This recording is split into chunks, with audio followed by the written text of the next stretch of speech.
Hey, Pushers, Mr. Imatsu, coming here with Activity 9, Period 6 review with Adam Norris and the short answer practice. So we're going to skip right now to the short answer practice down here. Selected these different questions from the chapter. I think that were some really good questions. Just get you in the habit of doing short answers. As you guys know, that's part of our focus right now in this class. So kind of going back into this, you have your APUSH review for period 6 for Adam Norris, done this multiple times. Reviews everything using the key concepts and uses visuals and kind of narrates along the way. Great resource. So just go ahead and watch them and take 10 new notes. What I'm going to spend most of my time right now looking at, like we've done in previous ones, just to remind you guys about something called the key concept outline, which I think a lot of you guys haven't used. Typically, we'd have these printed out, or you may have these printed out, and just to remind yourself about the importance of using these things. So how do you get the key concept outline? Just remember that they're on my website. It's right here, so that you can bookmark it and you can go ahead and pause, and so you guys can see the screen. It's also on the class syllabus. Down under tips, tricks, and resources, which is right here. You have something called the key concept outline. And then again, in previous screencasts, I've asked you guys to download these, and please, if you could. There's also a PDF marking tool. If you download this PDF and save it to Google Drive, you can actually mark it and save the changes. It's called Kami. So if you want to go ahead and look that up, just look for Kami, K-A-M-I. It's a Google extension, and you can go ahead and write on these as if it's a piece of paper. So as you guys know, this is divided in different periods. So we're going to go ahead and scroll down and let this thing load. We're going to try to get our goal to period 6. So that's 2. I'm going to go really fast down here and try to get to period 6. All right, here we go, period 6. So, I am not going to go ahead and go into detail on every single one of these things, but I'm just going to go look at the quick topics, tell you kind of what pops up in my head, and kind of move on. But I just want to remind you guys of the importance of using this key concept as a review and kind of knowing what parts to use and what parts not to use, okay? And especially if it's your first time using it, just a quick review. Awesome. So at the very beginning here, it kind of tells you the importance of the period. Notice that this is almost 17% of it. And you use this many class periods. It's kind of telling the teacher how many typical 55-minute class periods you should spend on it so that you can have enough time to review.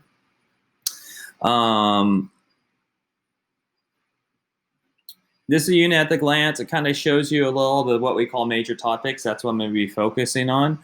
It also kind of gives you some guesses. This would be really good for the period project to see what historical thinking skills you want to use. So, if you're talking about like manifest destiny and westward expansion, perhaps you're doing causation, and, the movement west is cause and effects, whereas the new south, maybe you're using continuing change. What was the same and what was different over a period of time, okay?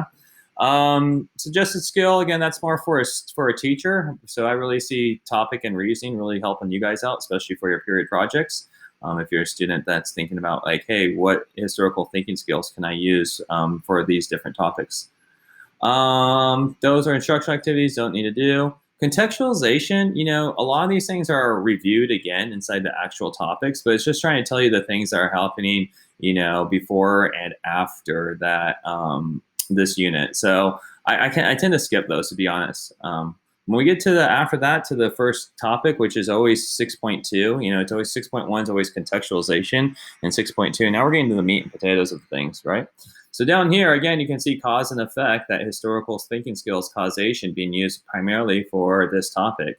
And then over here are some more of the details. I've had students go ahead and tell me that they believe that their multiple choice answer is correct.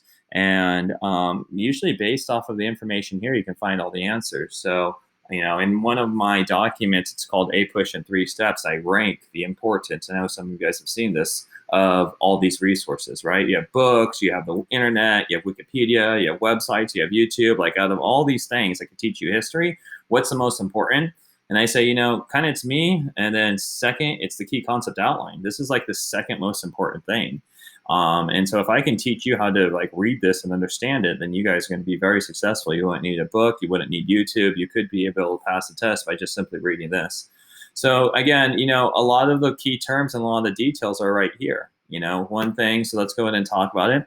Westward expansion during this time is really talking about why people moved all the way west, but really we're talking about the frustrations of the farmers as they're moving west, right? And especially with railroads and prices, right? This is a big thing that causes the Grange movement, which leads into the Populist Party, which is going to lead into the Progressives, right? It starts from actually the Farmers Alliances and the Ocala platform. And hopefully some of these words are familiar with you. If not, please go ahead and review your homework from Khan Academy. But, just taking a look at this, I can just remind myself so much information I've learned from Common Academy. So improvements in mechanization helped agriculture production increase substantially and contributed to declines in food prices. Well, what happened was there are so many more machines are used because of the second industrial revolution that people are able to make farming and they're being more efficient and more successful and growing more. Well, one thing about economics is if you have more of something, the price is going to go down, right? The more it becomes more stuff becomes a little bit less value. If it's rare, it becomes more valuable, right? It's kind of like gold and diamonds seem to be a little bit more valuable. It's because they're so rare, right? They're difficult to find and they're so prized even though they're so rare. All right. In this case, what's happening is the food supply is going up, and therefore it's causing the prices going down. And the price is going down, even though the farmers are producing more, they're actually losing money because the prices are going down much faster than what would offset that kind of like more selling, so to speak. And actually, what happens because the prices are going down, people don't need as much, and they actually get stored into warehouses. And if you have foods stored in warehouses that's starting to go bad, you're actually starting to lose money, at the most basic level. So a lot of reasons go into it, but basically mechanization and increasing supply causes a decrease of prices. Well, this is going to put pressure on the farmers, right? And so those pressure on the farmers later, and here's the story, right, turns into this railroad system that they need to transport stuff, but they begin to depend on the railroads. And because of these depending on railroads, the railroads there are going to start charging poorer farmers a higher price than rich farmers or larger corporations and big businesses. They're going to talk about the Costco effect and say, hey, you know what? Since a large business is using so many more of our cars to transport their goods than the small, poor little farmer, they should get a price cut. And so the poor farmer now is not only losing money because the prices of food is going down, but also the cost of transporting on railroads is going up. And this is what really leads to the Farmers Alliances and the Ocala platform. So what I'm trying to show you guys here is just based off of these two things and the key terms in here: food prices, decline of food prices, mechanization, second industrial revolution, agriculture, farmers, right? And then talking about how they respond and having dependence on railroads and talking about how the railroads kind of took advantage and leading up to these Farmers Alliances. I mean, there's so many words and ideas that are just articulated in these two sentences. And so I had students in the past, they would circle words like local and cooperative organizations. They'd call it the Ocala, the Farmers Alliance. What were the Farmers Alliance doing? They're trying to work together to act like a big company so that maybe they could argue for lower costs for their farmers. And you're like, wow, that kind of sounds like what the factories were doing, which was unionizing. That's it, right? A union's an alliance, right? It's a system where people kind of work together.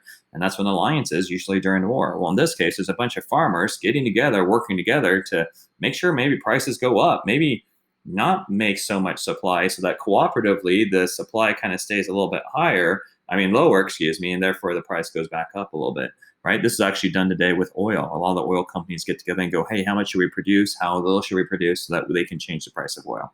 And obviously which way they want the price of oil to go up, right? So we'll talk about that. So anyways, I'm not going to spend 3 hours going into these, but the goal here is to notice how I'm just looking at one thing and kind of talking about it and making sure that I understand the words. It's really here, guys. When it says historical developments, these are what we call key concepts. These are the words that you really need to know. Like if you don't know what a migraine is, you don't know what a boomtown is, this is time to go. Okay. So again, this is talking about the West. Really, it's about the Indians and kind of moving westward, and also the bison population, right? If you were to look at this topic and you knew about one thing about the Indians and the bisons, we're good to go. And again, this is what I'm going to go do. This is what I'm going to do is to just kind of increase it, to increase the speed, so that make sure we can get through all 12 of these topics. So it's going to be a really quick little review of what you guys should already know. Okay. Remember that we took some notes on the New South. What's a couple of big important things about the New South is that they have this agriculture system of sharecropping and tenant farming that economically is keeping Black and African Americans still in almost like a pseudo, which means fake, or fake slavery system. So it's like a kind of like slavery system, although it isn't, but it kind of sounds like slavery.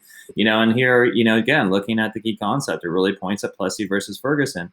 And it tells you exactly what Plessy versus Ferguson does, right? It upheld racial segregation and helped mark the end of most political gains African Americans made during Reconstruction. What were some of the political gains? Well, probably the 13th, 14th, and 15th Amendment, right? And it ended those, though, in the states. They started facing violence, discrimination from groups like the KKK, scientific theories like social Darwinism, and African reformers. I'm totally breaking out one of the reformers at the very end in the Khan Academy. I think it's Ida Toll, who was an African American female who were right for African American female rights.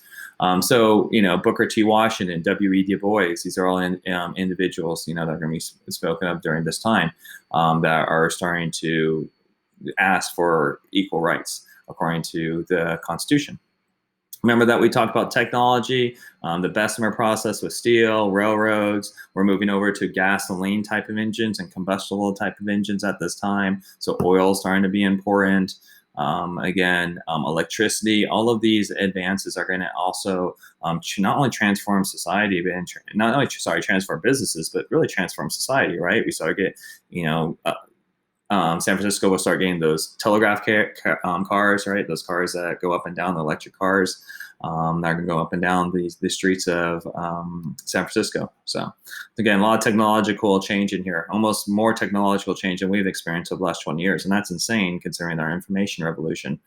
The rise of industrial capitalism, right? This is really about what we call the big bosses really using what economic tools that they began using to become so strong, right? They manipulated markets, they consolidated into big trusts, they eliminated competition, they used monopolies, they used probably tactics to take out small businesses, kind of like how Home Depot takes out some of the smaller hardware stores nowadays that were run, so that's basically what it's talking also a little bit about the competition between labor and management at this time, between the workers and the bosses. And we know who wins the side. It's going to be the bosses, often with the support, the legal support and political support of the government, whether it be the state government, local militias, or even the federal government, and the Supreme Court passing laws and interpreting laws to support businesses. Labor in the Gilded Age, we know their story. They got more wealth, but the gap between the rich and the poor grew. And also a lot of the poor were really working these horrible working conditions, right? The tenements are happening, these sweatshop conditions, children are working, women are working, they're working at lower wages. All of these things are causing labor to begin to get frustrated. And they began forming these little clubs and these little alliances that we call unions, right? And these unions are going to fight for a number of things. And we've talked about these, but most importantly, more money, less working hours, and better conditions. Those are the three things that they're going to be working for. All right. Remember that during this time, there is no minimum wage. 1938, during the Great Depression, is when we'll finally pass a federal minimum wage. Some states would do it in the 19-teens, and by the 1920s, 13 states have done it, but not even close to like the 48 that were a part of the union at that time. Okay. So there's that one. Immigration and migration. We noticed that because of businesses and the growth of cities like Chicago and Pittsburgh being this, this reason they're called the Pittsburgh Steelers. A lot of our sports sports have a lot of our history entwined in it. So it's really cool to see. There's a reason why it's called the Atlanta Braves, right? Or Florida State Seminoles. So immigration and migration in the Gilded Age. So a lot of immigrants were coming over. We have these new immigrants, they're a little bit poor. They're a lot stronger, like Catholic and Greek Orthodox. We also have now Western. We have immigration on our West Coast, mainly of Asian descent, really specifically the Chinese and the Japanese, but more so the Chinese, right, who came over to help build railroads and also participate in the gold rush. And not only servicing the gold rush as gold miners, but more importantly, providing some of the services that gold rushers need, like, the laundromats and other types of services, that they were kind of known for ethnically being in these parts of groups. And that's how they got some of their businesses. Talking about cities, you could also probably think about the social gospel at this time, the the settlement houses of Jane Addams to support immigrants and teach them. You could also think about the political machines that would manipulate immigrants as they came to the United States and came to cities, learning how to vote and making sure that they would vote for one side or the other.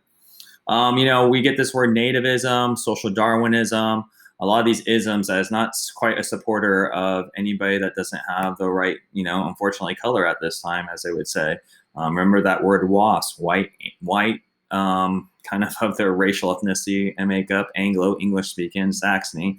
Perhaps you're not English from England. Maybe your ancestors were from, maybe northern France or northern Germany in the first wave of immigrants that came here, and always Protestant, right? And these are the foundations of nativist groups that would form into actual political organizations such as the Ku Klux Klan or the KKK. And we have those different fringe groups that are up there at time. So, when you hear the word nativist, it's definitely an anti-immigrant, pro-WASP, pro-racial, kind of using racial segregation and racial theories to support their ideas. Okay. At this time, middle class happens. We get leisure. We talk about the Sears catalog happening. People are starting to look at plays a little bit more, and we get kind of like these playhouses with electricity. Remember that Abraham Lincoln, that's in the 1860s, was at Ford Theater watching a play, right? So a lot of these things are developing, and we're starting to get it. Baseball starting to happen. So the word leisure is starting to happen, and more people are getting support of that. Also, the growth of women during this time. And also, I see here the gospel of wealth. Remember Andrew Carnegie. Again, what you guys should be doing is not listening to me, but taking a moment, pausing, and kind of looking. Do I know what a corporation is? Do I know any of the educational institutions, the colleges? Can I give examples of what people did during leisure? Do I know what the gospel of wealth is? Do I know what philanthropic contributions are? Right? So just as a heads up. But Andrew Carnegie, real quickly, give you gospel of wealth. He said that, hey, it's a job of the rich to give back to society as a whole. And so he created public parks, museums, libraries, and he thought that was the job of the rich. Whereas some of the rich are like, what are you talking about? Remember, we don't have a government yet that has developed like national parks, state parks, local parks. This isn't really an idea yet. So, we don't have that type of system that we have. We don't really have what we call public transportation, right? Government has a really limited role in your life at this time. And so who's stepping in? The rich to support some of these ideas rather than government. Okay. As we know, we go through some reforms at the time, trying to, and you guys can kind of talk about those. Some of the fights that happen. Let's see what it talks about. Laissez-faire, right? We need to know about that. Hands off, but I would argue that it was, in my class, that was hands on. Actually, the government came and supported businesses. It wasn't just always like let business do what they want. But if one business keeps on getting so many businesses, it creates a monopoly. Some people would say, well, let the monopoly go. That's government. Somebody needs to be more competitive than them. Somebody needs to create a better Amazon, a better Apple, a better iPhone. So there's some arguments back and forth about the role of government trying to keep competition or allow monopolies. This time, if it's hands off, it's probably allow monopolies. Now, some capitalists today would say, no, the hands need to get on to stop these things from being so big that they still can compete against each other. And we actually use a law called the Antitrust Act to break up big companies that they feel are getting too big and having too strong of a control.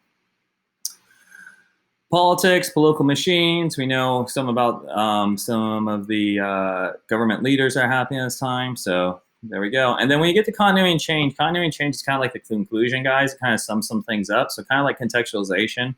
I don't really go into it. Really it's going to repeat a lot of the things that we've talked about from 6.2, which was westward expansion, all the way to 6.13.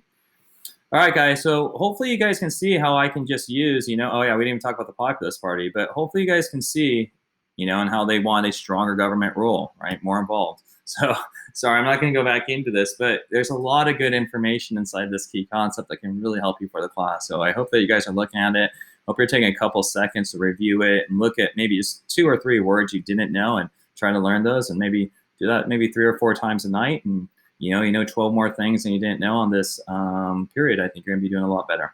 All right, guys, hopefully that helps out. Use the key concept, but, really this is for activity for this, but I just really wanted to focus on how to access the key concept outline and how to utilize the key concept outline. So hopefully you have a better idea.